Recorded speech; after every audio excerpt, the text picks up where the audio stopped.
Graça e a paz em Cristo Jesus, amém? Quando o pastor Ricardo me consultou sobre a possibilidade de compartilhar a palavra hoje, ele me disse, mas há um porém, haverá jogo do Brasil, e eu não sei o quanto isso é importante para o pastor e sua família, né? Eu disse, nenhuma importância, já que estou recebendo um convite para compartilhar a palavra, né? Não que eu não goste, eu assisto sim os jogos do Brasil, inclusive eu montei e durante 4 anos dirigi e joguei num time de futebol de salão no Rio Grande do Sul, que é o segundo país menos evangelizado do Brasil, junto com o Piauí, e durante 4 anos eu evangelizei através do futebol de salão, no Rio Grande do Sul, né? Hã? O senhor falou país. País? Rio Grande do Sul. É, o segundo estado, né? Confundi. Ele já tem essa mania. Sabe o que acontece, irmãos? Isso tem uma explicação, né? Tem uma explicação. A explicação é a seguinte: eu lido diariamente com muitos países, porque eu represento o Brasil no World Guitar Day, que é o Dia Mundial do Violão, são 130 países, né?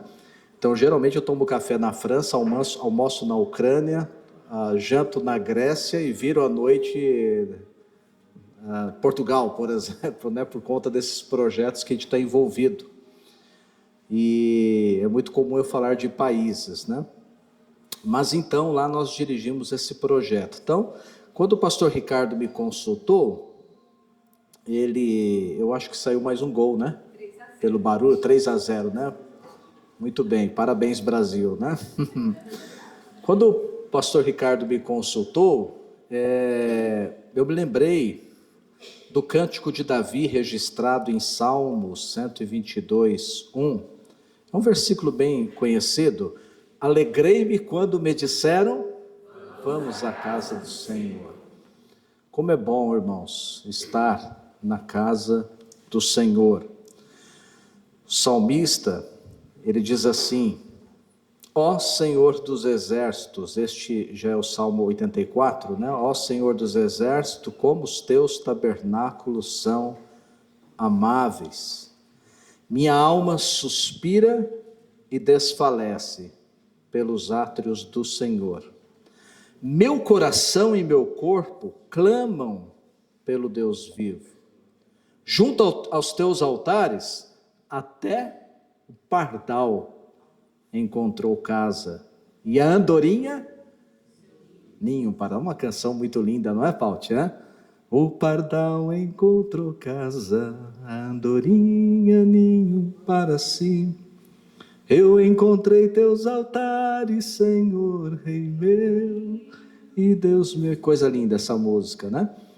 Onde possa proteger seus filhotes, ó Senhor dos exércitos, meu Rei e meu Deus. E aí o verso 4 diz assim, bem-aventurados, e o sentido de bem-aventurado é mais que feliz. Esse é o sentido do termo no original, né?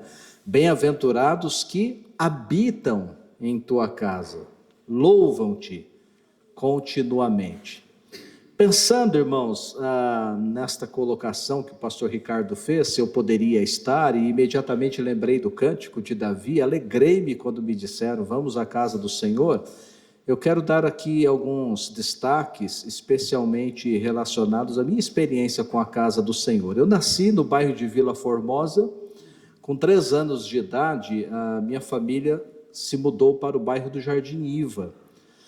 E naquele mesmo ano, estava iniciando uma congregação batista ali no bairro do Jardim Iva. A nossa rua ainda era sem asfalto. Para chegarmos na congregação, que funcionava na casa de uma família, tínhamos que subir um barranco na entrada do terreno. Quando chovia, meus irmãos, tinha que cuidar para não escorregar, porque era um barro daqueles caprichados, né? E eu me lembro, irmãos, daquela pequenina congregação, lembro dos cultos, eu lembro das reuniões de oração, eu lembro de cada cântico. A congregação ela era dirigida por um evangelista que, além de pregar, ele também tocava violão e cantava. Por que será que eu gosto de tocar, cantar e pregar, né? Eu lembro que eu pastoreei uma igreja uns anos atrás, depois de 30 anos de ministério, a gente pode falar das igrejas, porque eu tenho 3 décadas, né? Não dá para associar tão rápido, né? Mas eu lembro que houve uma época que eu gostava também de incluir algumas canções na pregação, e um jovem perguntou: o senhor vai cantar todo domingo? Eu falei: tem algum problema? Não, não, é que é legal, a gente acha legal, tal. Eu falei: mas dentro da mensagem ali, né? E ali, meus irmãos, eu me inspirei nesse evangelista que pregava, tocava e cantava. Quando acabava a energia da congregação, tinha uns 2 lampiões a gás. Era fantástico. Aquela canção Igrejinha que eu cantei numa das quartas-feiras aqui, me lembra essa congregação. Com 5 anos de idade, eu entreguei a vida para Jesus, ouvindo a história de Samuel, que foi consagrado no templo de Siló.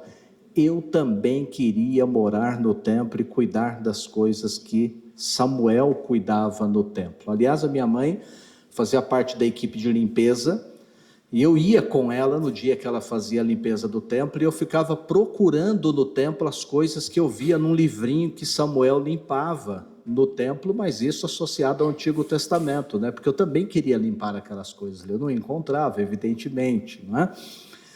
Spurgeon, grande pregador, conta que quando criança, ele ficava admirado todas as vezes que ele ia visitar a sua avó, porque a sua avó tinha uma cristaleira na sala, com algumas garrafinhas de vidro, e dentro da garrafa havia maçãs, ou uma maçã dentro da garrafa. E ele ficava curioso com aquilo, né? E perguntava: vó, como que a senhora colocou essa maçã dentro da garrafa? E ela dizia: quando você crescer, você vai descobrir. E ele cresceu um pouquinho mais. Aliás, ele até conta que um dia a avó saiu da sala, foi para a cozinha, ele encostou uma poltrona, subiu em cima da cristaleira, pendurou, pegou aquela garrafa. Quando a avó voltou, ele estava com a garrafinha na mão, chacoalhando para ver se tinha alguma abertura, né? Ele cresceu um pouco mais, a avó tinha um pomar com macieiras atrás da casa, e aí ele percebeu as garrafinhas amarradas aos galhos, cujos ramos com a flor, para dar ali o broto da fruta, já estava introduzido dentro da garrafa. Então a maçã crescia dentro da garrafinha, quando atingia o tamanho ideal, a avó cortava, preparava um produto para conservação e colocava uma rolha.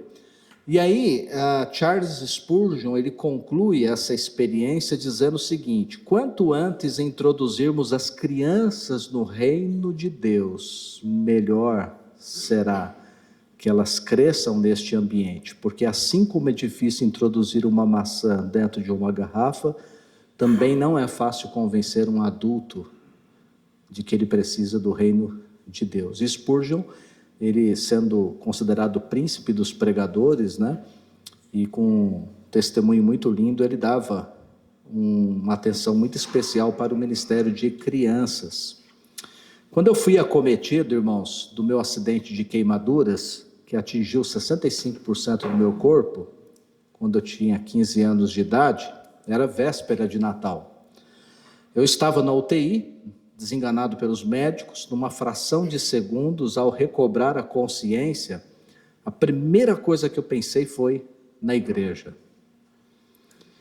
E por ser véspera de Natal, eu estava ali na UTI pensando: o que será que eles estão fazendo agora no culto?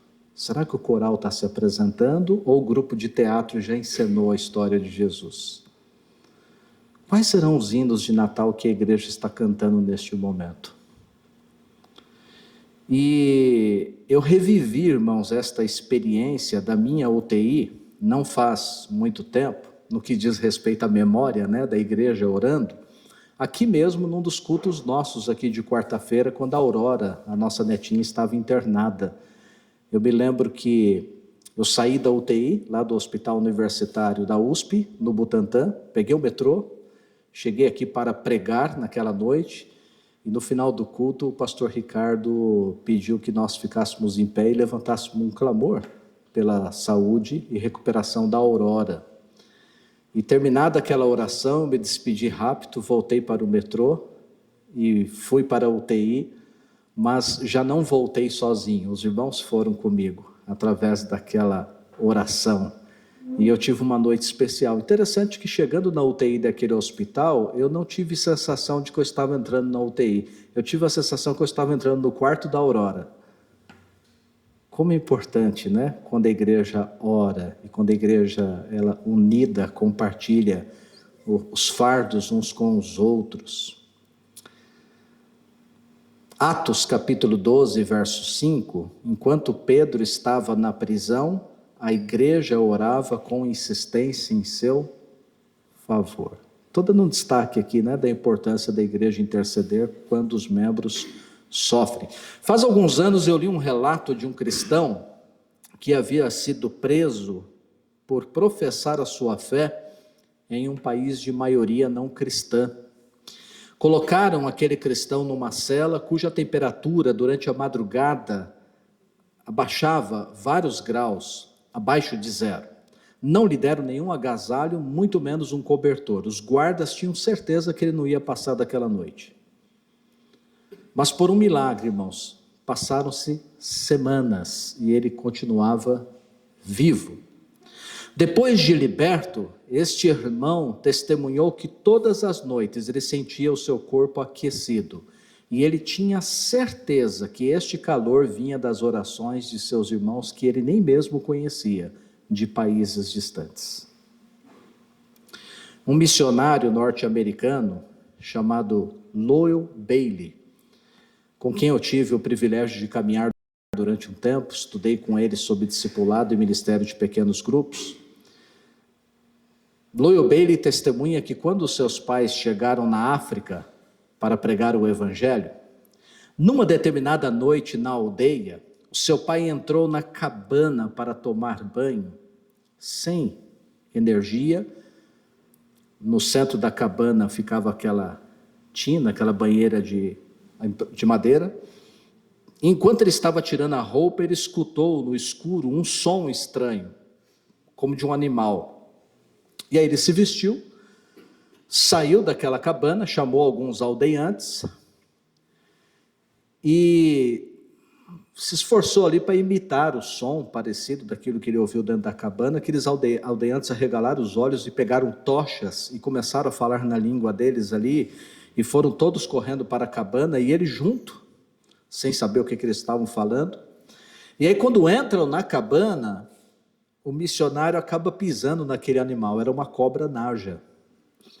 E ele pisou bem no meio daquela cobra que ficou balançando de um lado para o outro no ar, até que os aldeantes conseguissem capturá-lo. Por muitos anos, o trabalho missionário naquela região ficou conhecido porque um missionário ficou frente a frente com uma naja e nada aconteceu com ele. O chefe da aldeia disse para o missionário que, como estava escuro, ele não tinha percebido. O som que ele tinha ouvido era a cobra erguida na sua frente, inflando para dar o bote. E por um milagre ele saiu vivo. Muitos anos depois, já aposentado, de volta aos Estados Unidos, o casal de missionários costumava dar testemunho e relatórios das suas missões. Numa das igrejas, ao relatar a batalha com a naja, uma irmã muito idosa, depois do culto, tirou um caderninho de oração da sua bolsa, vasculhou algumas páginas e perguntou para o missionário: a batalha com essa cobra aconteceu neste ano, neste dia, neste horário? E aí ele arregalou os olhos e confirmou exatamente. Ela disse assim: nesta noite de madrugada, Deus me acordou e falou: dobre os joelhos e interceda por este missionário. E ela ficou algumas horas orando. Que bênção, né, irmãos? Por isso que é gostoso quando nós ouvimos, né? Vamos à casa do Senhor, casa de oração, onde nós intercedemos, carregamos os fardos uns dos outros, podemos confessar os nossos pecados. Quem ama o Senhor e ama a casa do Senhor, lida muito melhor com os desafios cotidianos. Pena de quem não ama o Senhor e não ama a casa do Senhor, porque não tem com quem compartilhar as suas dores e os seus sofrimentos. Quando a igreja se reúne para orar, Deus se faz presente. Não importa onde, não importa quando e não importa as circunstâncias. Porque diz assim Salmos 46, Deus é o nosso refúgio e fortaleza, socorro bem presente na tribulação. Há também uma versão que fala angústia. Por isso não temeremos, ainda que a terra trema e os montes afundem nas profundezas do mar. Ainda que as águas venham a rugir e espumar, ainda que os montes estremeçam na sua fúria. Há um rio cujas correntes alegram a cidade de Deus, o lugar santo das moradas do Altíssimo. Deus está no meio dela e não será abalada. Deus a ajudará desde o amanhecer. Havia um hino que esse evangelista da congregação que eu cresci costumava cantar, e eu acho que ele cantava quase todos os cultos, porque é o hino que eu mais me lembro. Dizia assim: subo o morro e desço o morro carregando a minha cruz, mas não deixo de marchar ao encontro de Jesus. Subo o morro e desço o morro carregando a minha cruz, mas não deixo de marchar ao encontro de Jesus. Se eu subo o morro muito alto, a minha cruz começa a escorregar. Aí eu canto hino de louvores, Jesus Cristo vem me ajudar. Subo o morro e desço o morro carregando a minha cruz, mas não deixo de marchar ao encontro de Jesus. Subo o morro e desço o morro carregando a minha cruz, mas não deixo de marchar ao encontro de Jesus. Ele cantava muito este hino, eu gravei ainda criancinha, 3 aninhos de idade, irmãos, e eu sempre lembro desta canção. Diz o verso 6 de Salmo 46, as nações se enfurecem, os reinos se abalam, ele levanta a sua voz e a terra se dissolve. O Senhor dos exércitos está conosco, o Deus de Jacó é nosso refúgio. Vinde, contemplai as obras do Senhor, que devastações fez na terra. Ele acaba com as guerras até os confins do mundo, quebra o arco e despedaça a lança, destrói os carros com fogo. Aquietai-vos e sabei que eu sou Deus. Sou exaltado entre as nações, sou exaltado na terra. O Senhor dos exércitos está conosco, o Deus de Jacó é nosso refúgio. Amém, irmãos? Por isso nós devemos nos alegrar quando recebemos o convite. Vamos à casa do Senhor. Não há lugar melhor para se estar do que a presença e a casa do Senhor. Vamos orar? Pai querido, nós te louvamos, Senhor, porque é bom estar aqui, Pai querido. É bom estar porque é a tua casa, Senhor. Tua casa, onde nós nos reunimos como irmãos, compartilhamos, cantamos, oramos, meditamos na tua palavra, ouvimos testemunhos do teu poder entre o teu povo e saímos, ó Pai, renovados pelo Senhor para testemunhar o quão o Senhor é bom e o quanto o Senhor cuida de nós, independente das circunstâncias.